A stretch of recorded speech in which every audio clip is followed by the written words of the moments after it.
اللہ کے نام سے شروع جو نہایت مہربان اور رحم کرنے والا ہے۔ جنت میں داخل ہونے کا آسان نسخہ۔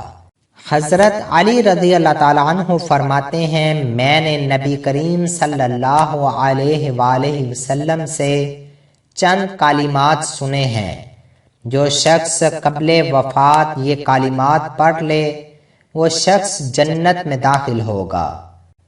وہ کلمات کچھ یوں ہے کہ 3 مرتبہ لا الہ الا اللہ الحلیم الحکیم، لا الہ الا اللہ الحلیم الحکیم، لا الہ الا اللہ الحلیم الحکیم پڑھے۔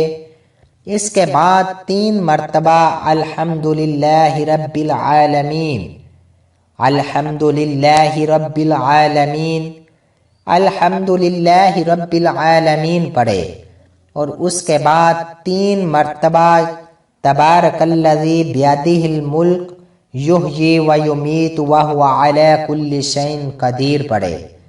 چاہے تو ان کلمات کو ایک ساتھ بھی پڑھ سکتے ہیں۔ امید کرتے ہیں کہ یہ ویڈیو آپ کو اچھی لگی ہوگی۔ اگر یہ ویڈیو آپ کو پسند آئی ہے تو زیادہ سے زیادہ لائک اور شیئر کریں، کیونکہ اچھی بات پھیلانا صدقہ جاریہ ہے۔ ثواب کی نیت سے خوب شیئر کرے اور اسلام کو دوسروں تک پہنچانے میں ہمارا ساتھ دیں۔ جزاک اللہ۔